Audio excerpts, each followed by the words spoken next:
তেলের নিয়ন্ত্রণ ও মধ্যপ্রাচ্যে ক্ষমতার পরিবর্তনের উদ্দেশ্যে যুক্তরাষ্ট্র ইসরায়েল ইরানে হামলা করেছে বলে মনে করছেন রাজনৈতিক বিশ্লেষক ও তেহরান বিশ্ববিদ্যালয়ের ওয়ার্ল্ড স্টাডিজ অনুষদের অধ্যাপক ফুয়াদ ইজাদি। আল জাজিরাকে দেওয়া সাক্ষাৎকারে তিনি বলেন, অনেক ইরানির বিশ্বাস এই যুদ্ধের পেছনে প্রকৃত উদ্দেশ্য হল ইরানের বিশাল তেল সম্পদের উপর নিয়ন্ত্রণ প্রতিষ্ঠা করা। ইজাদি জানান, সম্প্রতি মার্কিন সিনেটর লিন্ডসে গ্রাহামের একটি মন্তব্য ইরানিদের দীর্ঘদিনের সেই সন্দেহকে আরও জোরালো করেছে।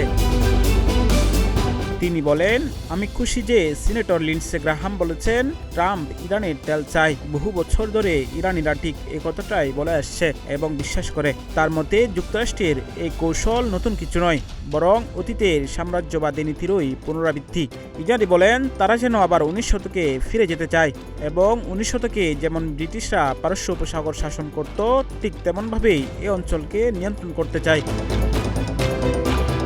তিনি আরও বলেন, মার্কিন প্রেসিডেন্ট ডোনাল্ড ট্রাম্পের কিছু মন্তব্য থেকেও ইঙ্গিত পাওয়া যায় যে যুদ্ধের পর ইরানের সীমানা পরিবর্তনের পরিকল্পনা রয়েছে তার। ইজাদি বলেন, এখানে অনেক ইরানির ধারণা হলো তারা ইরানের তেল সমৃদ্ধ দক্ষিণাঞ্চলকে আলাদা করে নিতে চায়, অর্থাৎ ইরানকে ভেঙে দিতে চায়, এক ধরনের বলকানাইজেশন করতে চায়। তার মতে এমন পরিকল্পনা বাস্তবায়ন করতে পারলে দক্ষিণ ইরানে একটি নতুন রাষ্ট্র গঠন করবে যুক্তরাষ্ট্র। সেখানে তেল সম্পদের উপর নিয়ন্ত্রণ প্রতিষ্ঠা করা সম্ভব হবে। ইজাদি আরও বলেন, এতে একদিকে যেমন ওই অঞ্চলের তেল সম্পদের উপর নিয়ন্ত্রণ পাওয়া যাবে, অন্যদিকে চীনের উপর চাপ বাড়ানো এবং মধ্যপ্রাচ্যে ইসরায়েলের প্রভাবও আরও বিস্তৃত করা যাবে।